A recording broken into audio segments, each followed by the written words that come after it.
Hello, I'm Donna Darovich. And I'm OK Carter. Get ready for some time travel. A century of Arlington, Texas history in about 10 minutes, but with a twist.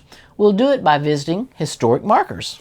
When I was a kid, I remember little Texas road trips that should have taken 2 or 3 hours would sometimes stretch out into a 4 or 5 hour journey. That is because my dad had a weakness. He did not like to drive by a historical marker that he hadn't read, or that the kids in the back seat hadn't read. He called them hysterical markers, a joke that got old after a few years. Not only would we stop, we'd have a discussion. Okay, it was more like a pontification about the event on the marker. The Graham Salt Mine, the Goodnight Loving Trail, Quanah Parker and Comanches, the Battle of Adobe Walls. But let's not get ahead of ourselves. This is another Arlington Time Capsule, and our topic is historical markers of and in Arlington, Texas. Though Arlington is considered a new kind of place, by Texas standards, it has a long history. So much so that the town has more than 70 historical markers of various sorts. I may be the only resident who's been to all of them, like father, like son, you think? Don't worry though, we're not going to visit all 70, just the top 10, and maybe for a minute each, because each has its own fascinating story, and we'll try to be historically sequential and significant, and most of all, brief. Mercifully brief. The closing credits will include the location of each marker, just in case you want to take your kids on their own historical expedition, and we highly recommend you do just that. We'll also show you a large photo of each marker briefly, just in case you want to hit the freeze button and read it. Ready? Let's start with the Sloan Journey Expedition. It was an event that occurred in the spring of 1838, 2 years after Texas gained its independence and became a republic. Up in what is now Fannin County, that's 100 miles northeast of where I'm standing right now near the banks of the Trinity River, a group of Indians successfully stole a whole bunch of horses. To punish the Indians and recover the horses, Texas Rangers Captains Robert Sloan and Nathaniel Journey organized a sort of 90-man militia, a posse of frontiersmen, what's now called the Sloan Journey Expedition. This posse wandered all over northeast Texas until they finally attacked a Native American village very near here, close to this bridge behind me. We tend to romanticize such events as possible, but not really likely that this particular bunch of Indians had anything to do whatsoever with the Fannin County raid.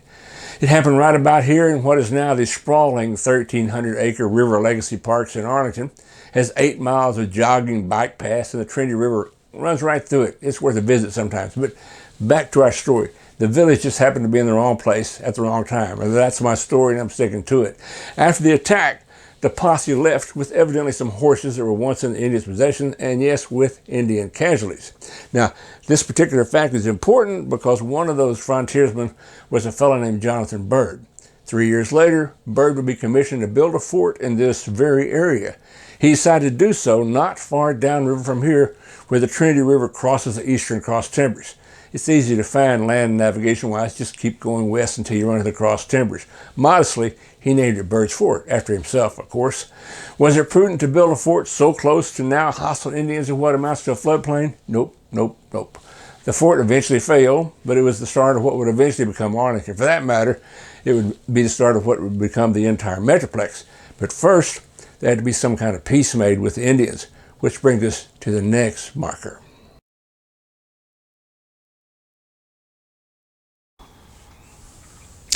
I'm on the edge of Marebone Spring. It's right behind me. The spring is still around, but it's not as robust as it once was. It was used for so many centuries by Native Americans, so much so that it's on the list of National Anthropological Sites. It's right on the edge of the Eastern Cross Timbers and the Eagle Ford Prairie.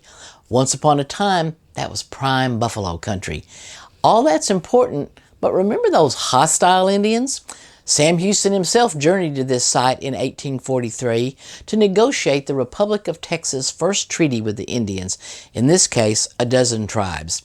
It was called the Treaty of Byrd's Fort, and it opened up the area for development of the future Arlington and Dallas and Fort Worth for Anglo development.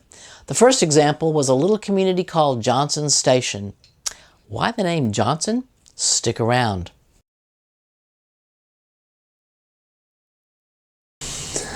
This cemetery marker doubles as a historic tombstone for Mexican War hero and Texas Rangers Commander Middleton Tate Johnson, Colonel Johnson. Johnson is considered to be the father of Tarrant County, and he's also the namesake for the next door Johnson County. After the Mexican War, the second one, not the first one, he built a plantation and a stagecoach stop right about here. It became Johnson Station. It's a place that no longer exists. He also commanded a Texas Rangers unit. He was also a slave owner, the most prominent in the county, a complicated guy. Johnson was almost but not quite elected governor. Nevertheless, his presence here with a contingent of Texas Rangers made settlement of the area possible. This cemetery is also historical because it contains the graves of numerous African American pioneers. Some are descended from slaves from Johnson's plantation and the families of those slaves. A good story. It's a good story in itself, although the cemetery is currently in the midst of both refurbishment and rediscovery. Let's move on, shall we, to our next stop, Knapp Heritage Park.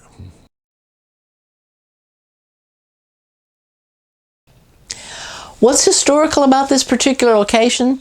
Well, not much if you don't count proximity to the 1892 shooting at the railroad station across the street, or the original railroad station location itself. But both would be good stories for another time capsule. What's cool about this little park is that it contains a couple of relocated early 1800s log cabins. They're historical, and so is the early 1900s schoolhouse.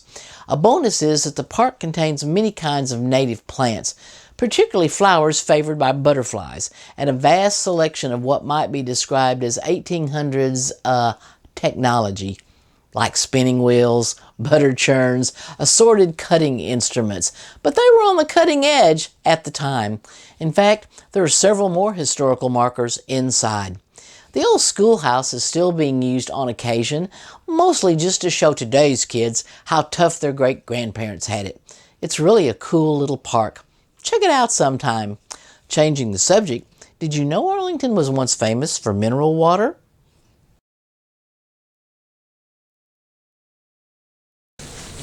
Welcome to the Arlington Mineral Well. First things first, this is not the original Arlington Mineral Well. That one was drilled in 1892. This one is a replica about a block north away from the original site in the middle of Main and Center Streets. City fathers zapped it in the early 1900s because the mayor said, that was Tom Vandergrift, cars kept running into it, which probably is true since it was in the middle of Main and Center Streets. It was supposed to be a town water trough for people's horses and livestock about to be loaded on the Texas and Pacific, but it turned out to be very heavily mineralized and not drinking water friendly. Nevertheless, the well was ground central for all kinds of community events, trade days, prohibition and women's suffrage rallies, college cadet events, and more. Though the benefits of mineral water for either drinking or bathing are scientifically suspect, spas and Arlington mineral crystals were an industry in Arlington for nearly a half century. They was part of the early brand, of which there have been many. Here's more about the most important of all those brands. Arlington has been a college town since 1895. The university began as a series of private schools and military academies. Arlington College, Carlisle Military Academy, Arlington Training School, Arlington Military Academy, all of which in the early years ran into economic issues. The school finally became state-supported in 1917 as Grubbs Vocational College, part of the Texas A&M system, your basic two-year college. Then there were three more name changes. First, North Texas Junior Agricultural College, then North Texas Agricultural College, minus the junior part, and then Arlington State College. It became UTA in 1967 under the University of Texas umbrella, and its growth has been phenomenal. UTA now offers more than 180 baccalaureate, master's, and doctoral degree programs. It's big, with more than 60,000 students either walking on campus or engaging in online coursework each year. It's also now ranked among the best 100 universities in the world. There's all kinds of public art on the campus.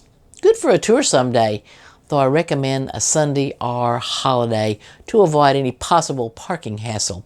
When you're here, you won't have to walk far, though, to visit our next marker. It's on the edge of the campus.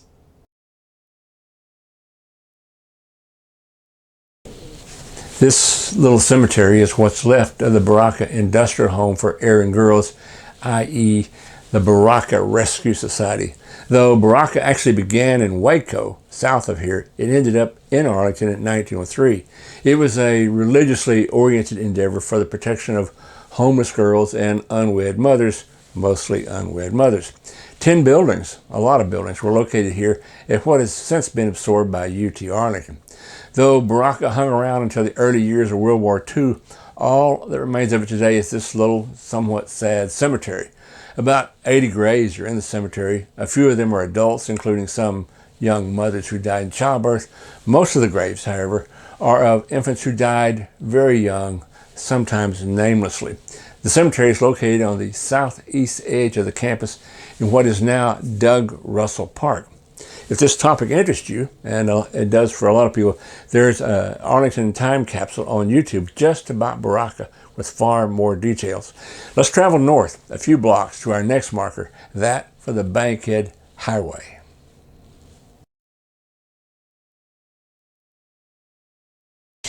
This is the intersection of Division and Center Streets. Division, of course, is the former U.S. Highway 80. Of course, it's not used all that much because of things like Interstate 20 and Interstate 30. It's nicknamed the Bankhead Highway, and that's because 3 different congressmen, Senator Hollis Bankhead and his 2 sons, who were U.S. representatives, advocated for and got a southern U.S. highway that stretched from Washington, D.C. to San Diego, California. They called it the Good Roads Project. The Arlington portion of it opened in 1922. And for more than 30 years, the Bankhead was the main route connecting Dallas and Fort Worth. It brought with it a lot of traffic, which of course was good for development, and it was right through the heart of Arlington. Some of that development was fairly exotic. Some of it was illegal, and most of that involved gambling. Let's do the legal one first, you think? Fabulously wealthy oil man and rancher W.T. Wagner loved horse racing, and he loved betting on horse racing. So, what better place to put a racetrack than on a U.S. highway, U.S. 80, right between Dallas and Fort Worth, in fact, in Arlington, Texas. And no, that racetrack behind me is no longer around. The last of it was demolished in the 1950s. There's a lot of construction around the historical marker right now, and which is around an old Arlington Downs watering trough, which means thank you, Photoshop. Wagner bought land here alongside the Bankhead west of what is now Texas 360, and in 1929 he built a horse racing track, spent a couple of $1 million to do so. He then lobbied the state legislature until they legalized pari-mutuel betting. Thousands of people journeyed here to bet on the ponies. Lots of them were celebrities, some of them big names indeed. Those included the Vice President of the United States, Cactus Jack Garner, who was from Texas, humorous Will Rogers, who was not, and hunky actor Clark Gable, who even made part of a movie at the track, although that was after it became auto racing oriented. Though Arlington Downs made a lot of money, it's reported $1 million was often a weekend take, and this is during the Depression. After Wagner died, the combination of the Great Depression and general anti-gambling sentiment ended pari-mutuel betting. Even then, the thousands of acres that Wagner bought here would turn out to be critical because that land would form the foundation of the yet-to-be-built Great Southwest Industrial District, part of which would become a critical component of Arlington's future brand, Six Flags Over Texas Amusement Park. Funny how one big thing kicks off another, isn't it? We're at the historical marker outside Arlington Baptist University, but it was something entirely different in the 1930s and 40s. The infamous and highly illegal Topple Hill Terrace, and yes, it's at the top of a high bluff that has a spectacular view of the Fort Worth skyline, was known for poker, roulette, and craps, and lots of drinking and oil deals, even a brothel on site. Gamblers Fred Browning and Benny Cowboy Binion ran the place. They somehow managed to rake in a lot of highly illegal profits for more than 2 decades. The casino was sort of in an underground basement, and it had hideaway rooms for the occasional raid and even an escape tunnel. Yes, Arlington was sort of a Las Vegas before Las Vegas, at least for that period. Baptist bought the place after Browning died and Binion moved to Las Vegas. There's a nice little museum on site in the University Administration Building. It's worth a look. You'll also find a half-dozen historical markers about the casino on the Arlington Baptist University campus. Perhaps because of its history of having military academies, this particular combination of public art and historical marker of Medal of Honor winner Neil Kirby is much visited today. Everybody who visits City Hall or the new downtown library walks right by it. A lot of people stop for a moment of reflection. Arlington is fiercely proud of one of its mightiest warriors, World War II ace Neil Ernest Kirby, a U.S. Army Air Corps colonel and a P-47 Thunderbolt pilot in World War II who received the Medal of Honor for his actions in combat. In one action alone, in his plane, Fiery Ginger, the colonel downed 6 Japanese planes, becoming the most accomplished fighter pilot in the Pacific theater. Unfortunately, he died in combat in Papua, New Guinea in 1944, although his remains were not recovered from a jungle island until 1947. This statue is in the mall area between City Hall and the downtown library. There are numerous historical markers in this vicinity, more than 20, on a variety of topics within 2 blocks. So if you're a history buff, a local history buff, this is a good spot for a visit. While you're here, don't forget to say hello to the Colonel. Lots of people do. He'll never be forgotten. That's our quick historic marker tour of fabulous Arlington, Texas. We'll give you the addresses of all 10 markers in the closing credits.